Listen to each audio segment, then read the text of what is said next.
오늘 말씀의 제목은 새 언약의 성령, 본문은 예레미야 31장 31절부터 33절까지의 말씀입니다. 성령 강림은 2000년 전 예수님이 십자가에서 죽으시고 부활하시고 승천하신 직후에 일어난 사건입니다. 예수님이 승천하시기 전에 제자들에게 당부하셔요. 너희는 하나님께서 약속하신 성령을 받기 전 예루살렘을 떠나지 말고 기다려라. 그래서 제자들이 예루살렘에 머물면서 열심히 기도합니다. 그리고 오순절이 되었을 때 성령이 임하십니다. 이른바 오순절 성령 강림 사건인데 사도행전 2장에 기록되어 있죠. 성령은 성부 하나님, 성자 예수님과 더불어 삼위일체를 이루시는 하나님이신데 오순절 성령 강림 사건이라고 하니까 이때 갑자기 성령이 나타난 줄로 생각하는 분들이 있는데 그렇지 않습니다. 성령님은 구약 시대에도 계셨고 더 이전 천지 창조 때도 계셨고 그보다 더 이전 천지 창조 이전부터 삼위일체 하나님으로 함께 계셨습니다. 사도행전 2장에 나오는 오순절 성령 강림 사건이 왜 그렇게 중요합니까? 그것은 잘 들으세요. 오순절 성령 강림 사건이 왜 중요하냐? 성령 강림으로 새로운 시대, 새로운 역사가 열렸기 때문입니다. 성령 강림은 하나님 나라 역사에서 큰 분기점입니다. 성령 강림으로 구약의 시대가 가고 신약의 시대가 왔습니다. 성령 강림으로 교회가 탄생했습니다. 성령 강림으로 선교가 시작되었습니다. 성령 강림으로 이방인도 하나님의 자녀가 되었습니다. 성령 강림으로 우리가 구원받을 수 있고 거룩해질 수 있고 순종할 수 있게 되었습니다. 오순절 성령 강림 이전에는 성령이 주로 이스라엘 민족 안에서 그것도 소수의 사람들에게 부분적이고 제한적으로 활동하셨습니다.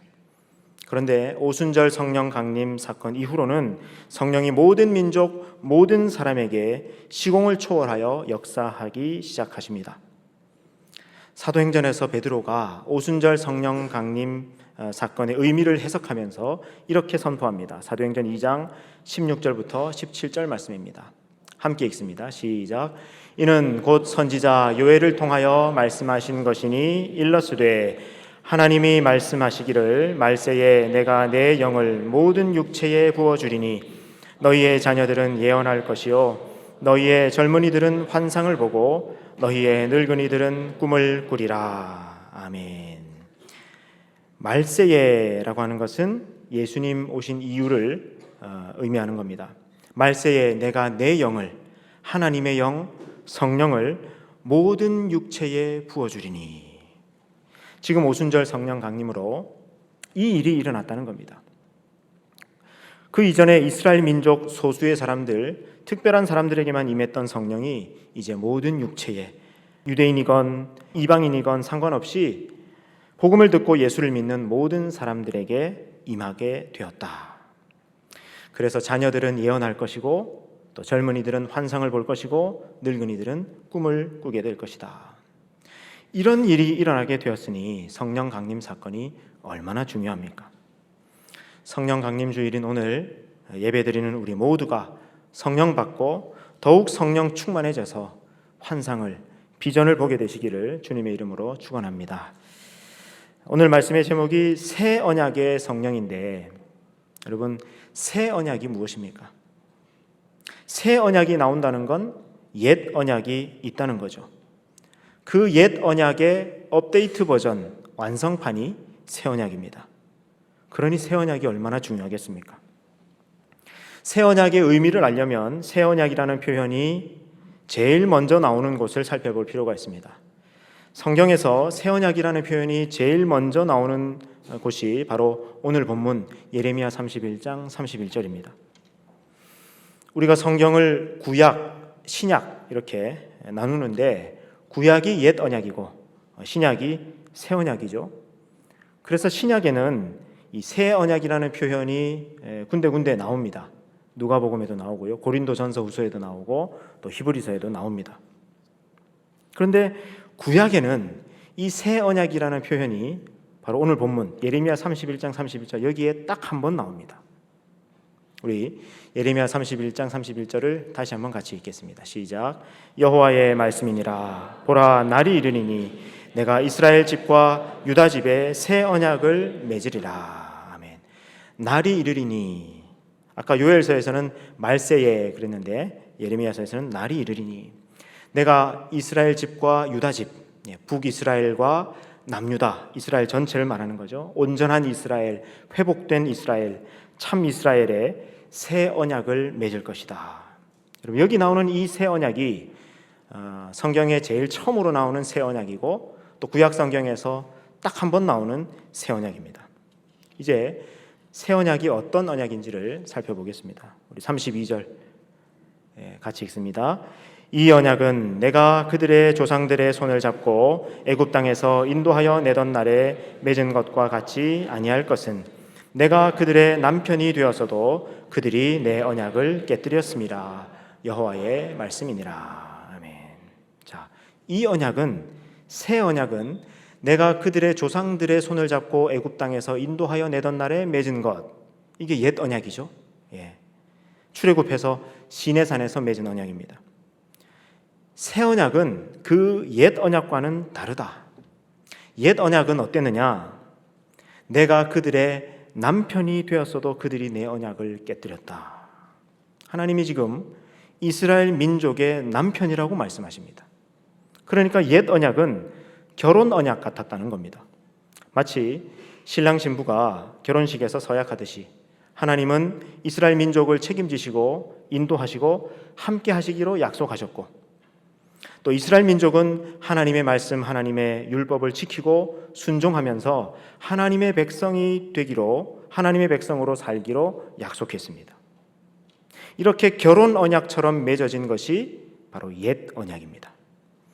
그런데 이 결혼 언약의 문제가 뭐냐? 좋을 때는 한없이 좋은데, 만약 한쪽에서 이 언약을 깨트리고 이혼해버리면 바로 남이 되어버리는 겁니다. 결혼 언약을 깨트리고 마음이 떠나서는 다른 여자, 다른 남자에게로 가버리면 반대쪽에서 어떻게 할 수가 없는 것입니다. 실제로 이스라엘 민족이 그랬습니다. 여러분, 예레미야가 선지자로 활동했던 이때가 언제냐면, 이스라엘 민족의 누적된 죄악과 우상 숭배로 말미암아서 이스라엘 나라가 바벨론에 의해 멸망되기 바로 직전입니다. 여러분, 이스라엘 민족이 출애굽해서 시내산에서 하나님과 언약을 맺습니다. 율법을 받고 하나님의 말씀을 받고 그대로 지키기로 약속합니다. 그리고 40년 동안 광야에서 그 말씀대로 살아보는 훈련을 받습니다. 그리고 드디어 가나안 땅에 들어갑니다. 출애굽의 기적을 경험했고 홍해를 건넜고, 또 만나움의 추라기를 먹고, 또 언약을 맺었고, 광야에서 40년간 훈련도 받았고, 또 출애굽했던 1세대는 다 죽었고, 이제 광야에서 새롭게 태어난 2세대가 이제 드디어 가나안 땅에 들어가는 겁니다. 여러분, 그랬으면 가나안 땅에 들어가서 좀 잘했으면 얼마나 좋았겠습니까? 들어가자마자 사사시대, 바알과 아세라를 섬기고 하나님 목전에 악을 행하고 또 악을 행하는 그런 암울한 역사가 계속 반복됩니다. 사무엘이 나타나고 다윗이 이스라엘 왕으로 세워졌을 때 아주 잠깐 잘하는가 싶더니, 다윗 이후에 솔로몬이 이제 왕이 되고 나서는, 여러분, 솔로몬이 자기 부인을 1,000명이나 두고 그 부인들이 자기 친정집에서 섬기던 우상을 다 가지고 와가지고 예루살렘이 온 세계 우상 전시관이 되고 맙니다. 그래서 이스라엘 나라가 남북으로 쪼개지죠. 북쪽은 북이스라엘, 남쪽은 남유다. 그리고 북이스라엘은 계속 악한 왕들이 줄줄이 나옵니다. 점점 더 악해집니다. 그래서 남유다보다 먼저 주전 722년에 아수르에 의해서 멸망당합니다. 그리고 남유다는 간간히 선한 왕들이 나타나긴 하지만은 역시 북이스라엘과 크게 다르지 않습니다. 그래서 남유다도 주전 586년 바벨론에 의해서 멸망당하고 맙니다. 여러분, 이게 출애굽부터 바벨론 멸망까지의 역사입니다. 그 바벨론 멸망 직전에 하나님 말씀을 전했던 선지자가 예레미야입니다. 예레미야가 40년간 울면서 설교합니다. 예레미야도 답답하고 하나님도 답답하고, 하나님이 800년 가까이 모세를 세우시고 사사를 세우시고 선지자를 보내시고 하나님으로 할 수 있는 온갖 노력을 다 하셨는데 이 조그만 나라, 우리나라 경상북도만한 이 조그만 나라인 이스라엘이 하나님 마음대로 잘 안 되는 겁니다. 그런 아픈 마음, 참담한 마음, 절망스러운 마음으로 하신 하나님의 말씀이 바로 이겁니다. 내가 그들의 남편이 되어서도 그들이 내 언약을 깨뜨렸습니다. 그리고는 하나님이 그 깊은 절망을 떨치고 일어서시면서 말씀하십니다. 날이 이르면 내가 새 언약을 맺을 거야. 시내산에서 맺었던 그 옛 언약 말고 새 언약을 맺을 거야. 그 새 언약은 어떤 언약이냐? 예레미야 33장 33절입니다. 같이 읽겠습니다. 시작. 그러나 그날 후에 내가 이스라엘 집과 맺을 언약은 이러하니 내가 나의 법을 그들의 속에 두며 그들의 마음에 기록하여 나는 그들의 하나님이 되고 그들은 내 백성이 될 것이라. 여호와의 말씀이니라. 아멘. 내가 나의 법을 그들의 속에 두며 그들의 마음에 기록하여. 옛 언약은 십계명 돌판에 새겼습니다. 양피지 두루마리 파피루스 종이에 율법을 새겼습니다. 그 말씀은 너무 옳고 너무 진리이고 너무 완벽해요. 그런데 문제는 사람들이 그 돌판이나 양피지에 적힌 하나님의 말씀을 보지 않고 듣지 못하고 깨닫지 못하더라는 겁니다. 그 글자들에 담긴 하나님의 뜻을, 하나님의 마음을, 하나님의 사랑을 전혀 깨닫지 못하더라는 겁니다. 그래서 하나님 말씀은 지루해요, 어려워요, 부담스러워요 하면서 사람들이 그 말씀을 다 내팽겨치더라는 겁니다. 이게 옛 언약이었어요. 근데 새 언약은 뭐냐? 새 언약은 어떻게 하시겠다고요? 하나님이 하나님의 법을 그냥 종이에 적힌 대로 두지 않으시고 우리가 성경을 읽고 듣고 묵상하고 공부하고 하나님의 말씀을 접할 때 하나님은 그 말씀을 우리 속에, 우리 마음에 새기시겠다고 하십니다. 이게 새 언약입니다. 새 언약. 그래서 옛 언약 때는 하나님의 율법의 말씀을 지키고 행하는 것이 그게 그렇게 안 됐는데 새 언약은 그 율법의 말씀을 행하게 되더라는 겁니다. 어떻게요? 마음이 움직여서, 우리 마음이 달라지게 돼서 하나님이 우리 마음 속에 하나님의 말씀을 직접 새기셔서 그리고 그냥 하는 것이 아니라 사랑으로 하게 되니까 오히려 율법보다 더 하게 되더라는 겁니다. 근데 이게 새 언약인데 여러분, 근데 이게 어떻게 되느냐? 에스겔 36장에 가면 이 새 언약이 어떻게 작동하는지가 나옵니다. 여러분, 에스겔 36장 26절 27절 말씀입니다. 우리 같이 읽겠습니다. 시작. 또 새 영을 너희 속에 두고 새 마음을 너희에게 주되 너희 육신에서 굳은 마음을 제거하고 부드러운 마음을 줄 것이며 또 내 영을 너희 속에 두어 너희로 내 율례를 행하게 하리니 너희가 내 규례를 지켜 행할지라. 아멘. 옛 언약은 아무리 기적을 많이 보아도, 아무리 복을 많이 받아도, 또 아무리 매를 많이 맞아도, 아무리 선지자를 많이 보내도 우리가 하나님의 말씀을 행하고 지키는 것이 잘 안 됐는데 새 언약은 이게 된다 말씀하셨죠. 근데 이게 어떻게 되는 거냐?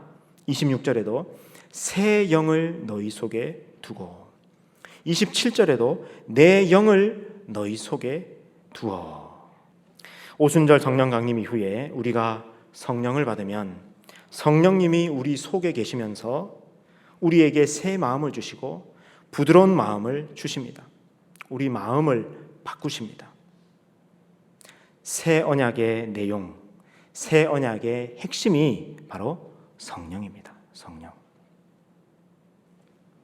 그래서 예전에는 그렇게 잘 안 믿어졌던 게 믿어지기 시작하고요. 예전에는 그렇게 지루하고 딱딱하게만 느껴졌던 성경이 어느 순간 달게 느껴지기 시작하고요. 또 내가 얼마나 죄인인지 자각하게 되고요. 그에 비해서 하나님의 사랑과 은혜와 자비가 얼마나 크고 놀라운지 감격하게 되고요.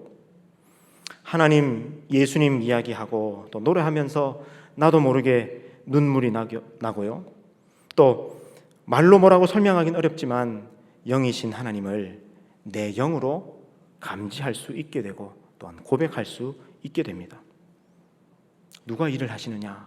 성령께서, 우리 속에 계신 성령께서 이 일을 하신다. 이게 새 언약입니다. 새 언약. 옛 언약에 비해서 여러분 이게 얼마나 놀라운 일입니까? 한번 생각해 보세요.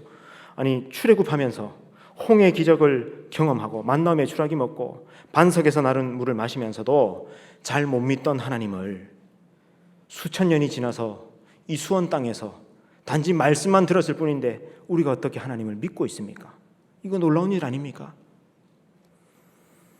또 신명기에서 너희는 7년에 한 번이라도 성경 낭독회를 해라. 하나님이 신신당부하셨는데도 이스라엘 백성들이 1000년 동안 에스라 느헤미야 때 반짝했던 거 말고는 안 합니다. 안 했어요. 1000년의 역사 동안. 근데 우리는 어떻습니까? 작년에도 성경 통독했고요. 올해 신년에도 신약 통독, 몇 주 전에도 구약 통독 사경에 하지 않았습니까?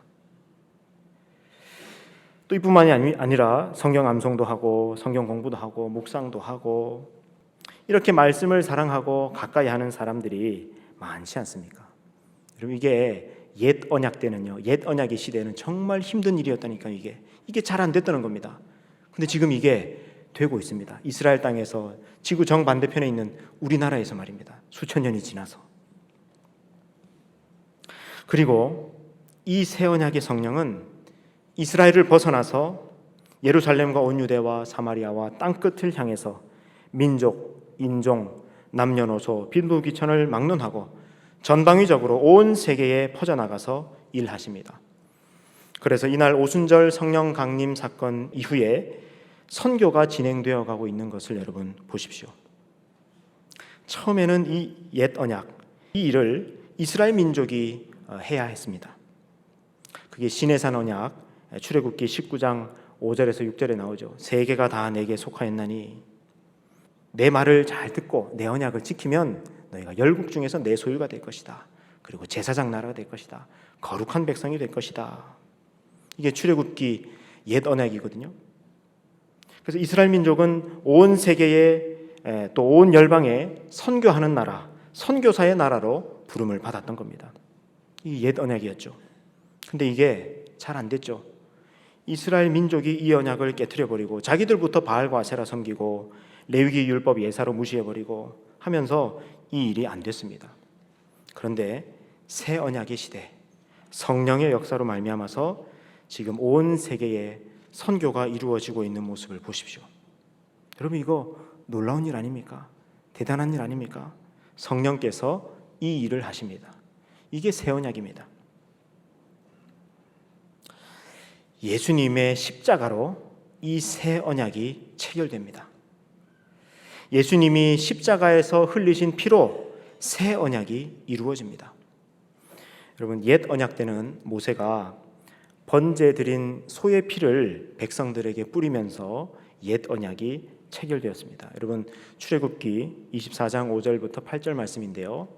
우리 같이 한번 보겠습니다. 자 보세요. 제가 읽겠습니다. 이스라엘 자손의 청년들을 보내어 여호와께 소로 번제와 화목제를 드리게 하고 모세가 피를 가지고 반은 여러 양푼에 담고 반은 제단에 뿌리고 언약서를 가져다가 백성에게 낭독하여 듣게 하니 그들이 이르되 여호와의 모든 말씀을 우리가 준행하리이다. 언약서를 읽어주고 백성들은 이것을 준행하겠습니다 하고 응답했죠. 그리고 나서 8절 어떻게 하느냐? 모세가 그 피를 가지고 백성에게 뿌리며 이르되 이는 여호와께서 이 모든 말씀에 대하여 너희와 세우신 언약의 피니라. 옛 언약을 맺을 때도 피를 뿌림으로써 언약을 맺었습니다. 소의 피를 뿌리면서 언약을 맺었습니다. 그런데 새 언약은 이제 하나님의 아들 독생자 예수 그리스도의 피로 이루어집니다. 누가복음 22장 19절부터 20절입니다. 주님께서 이렇게 말씀하십니다. 또 떡을 가져 감사 기도하시고 떼어 그들에게 주시며 이르시되 이것은 너희를 위하여 주는 내 몸이라. 너희가 이를 행하여 나를 기념하라 하시고 저녁 먹은 후에 잔도 그와 같이 하여 이르시되 이 잔은 내 피로 세우는 새 언약이니 곧 너희를 위하여 붓는 것이라. 예수님이 십자가에서 피 흘리시기 전날 밤에 제자들과 마지막 만찬을 드십니다. 그리고 내일 있을 십자가 사건의 의미를 예식을 통해서 지금 말씀하십니다. 빵을 떼어주시면서 이것은 너희를 위하여 주는 내 몸이다, 생명의 떡이다 말씀하십니다. 포도주를 주시면서 말씀하십니다. 이 잔은 내 피로 세우는 새 언약이다. 내일 있을 십자가는 새 언약이 체결되는 사건이다. 내일 내가 흘리는 피는 새 언약의 피다. 성찬을 행하시며 우리 주님께서 말씀하셨습니다. 자, 정리해 봅시다. 예수님의 십자가가 새 언약이죠. 근데 그 새 언약의 내용, 새 언약의 핵심이 뭐라고요? 성령. 자, 그러면 예수님의 십자가가 뭐로 연결되는 겁니까? 성령으로 연결되는 거죠. 예수님이 왜 십자가를 지셨느냐? 새 언약을 이루시기 위해서. 근데 그 새 언약은 바로 우리에게 성령을 주시겠다 하는 약속이었으니까요. 여러분, 요 연결, 그러므로 십자가는 성령과 연결되는 거죠. 그죠? 이 진리를 말씀한 성경 구절이 바로 갈라디아서 3장 13절에서 14절입니다. 자, 보세요. 먼저 갈라디아서 3장 13절입니다. 그리스도께서 우리를 위하여 저주를 받은 바 되사 율법의 저주에서 우리를 속량하셨으니 기록된 바 나무에 달린 자마다 저주 아래 있는 자라 하였습니다. 지금 이 말씀은 예수님의 십자가를 말씀하고 있는 거죠. 예수님이 우리를 위하여 저주를 받으셨다. 나무에 달린 자마다 저주 아래 있는 자다 하는 말씀대로 예수님이 우리의 저주를 지시고 십자가를 지셨다. 여러분, 갈라디아서 3장 13절은 예수님이 십자가를 말씀하고 있죠. 근데 그 십자가의 의미가 뭐냐? 14절에 이어집니다. 이는 그리스도 예수 안에서 아브라함의 복이 이방인에게 미치게 하고 또 우리로 하여금 믿음으로 말미암아 뭘 받게 한다고요? 성령의 약속을 받게 하려 함이라. 예수님의 십자가의 의미가 뭐라고요? 우리에게 성령을 받게 하려고. 이게 연결이 되십니까? 새 언약이란 예수님의 십자가, 예수님의 피로 이루어진 것인데 그 새 언약의 내용이 바로 성령이다라는 것을 갈라디아서 3장이 말씀하고 있습니다. 여러분, 이게 특별합니다. 왜냐하면 보통 우리는 십자가 하면요, 우리의 죄값을 치러 주심, 또 우리의 죄를 씻어 주심으로만 많이 생각하죠. 근데 여기 갈라디아서 3장에서 바울은 예수님의 십자가는 우리에게 성령을 받게 하려는 것이다 라고 말씀하고 있습니다. 예수님의 피로 새 언약이 맺어졌습니다. 그 새 언약은 우리에게 성령을 주시겠다는 약속입니다. 성령을 받으면 옛 언약의 시대에는 안 됐던 것들이 되기 시작합니다. 성령을 받으면 우리가 구원을 받습니다. 하나님의 자녀가 되는 권세를 얻습니다. 영생이 시작됩니다. 내 삶이 변화됩니다. 하나님 말씀에 순종할 수 있게 됩니다. 거룩을 향해 나아가게 됩니다. 사랑하게 됩니다. 인내할 수 있게 됩니다. 헌신할 수 있게 됩니다. 성령의 은사를 받습니다. 성령의 열매들을 맺어갑니다. 물론 내가 성령 받았다고 해서, 내 안에 성령님이 계시다고 해서 한순간 완벽하게 이렇게 변하지 않습니다. 시간이 걸립니다. 그리고 넘어질 때도 있습니다. 실패할 때도 있습니다. 업다운도 있습니다. 그러나 시간이 걸려도 성령 받은 사람은 그게 가능해집니다. 이게 새 언약이에요. 이게 복음이에요. 이게 은혜입니다. 저는 오늘 우리의 구원과 영원한 생명과 천국과 복음에 관한 아주 본질적인 말씀을 전하고 있습니다. 예수님은 나를 위해 십자가에서 피를 흘리셨습니다. 그 피로 나의 잘못, 나의 죄, 나의 실패, 나의 저주, 나의 죽음까지 모두 다 해결되었습니다. 예수님이 흘리신 피는 바로 나를 위한 새 언약의 피였습니다. 이제 제가 여러분에게 묻습니다. 대답을 소리내서 아멘 하셔도 좋고 속으로 하셔도 좋습니다. 답해 보십시오. 예수님이 나를 위해 십자가에서 피를 흘리셨음을 믿습니까? 예수님이 나를 위해 흘리신 피로 새 언약이 이루어졌음을 믿습니까? 여러분은 정말 그 새 언약 안에 있습니까? 이 사실을 정말 믿는다면 새 언약의 내용, 새 언약의 핵심인 성령님이 이미 여러분 안에 계십니다. 새 언약의 성령께서 여러분의 삶을 지금부터 영원까지 인도해 가실 것입니다. 더욱 성령 충만하십시오. 날마다 성령 충만하십시오. 어떻게 성령 충만할 수 있습니까? 네 가지인데요. 첫째로는 날마다 성령 충만을 구하십시오. 구하는 자에게 성령을 주시지 않겠느냐? 성령을 주신다 하셨습니다. 성령을 구하세요.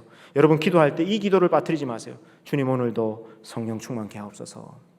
두 번째, 예수님께 나아가십시오. 여러분, 성령 충만은 예수님과의 관계입니다. 예수님과 더욱 친밀해지는 것입니다.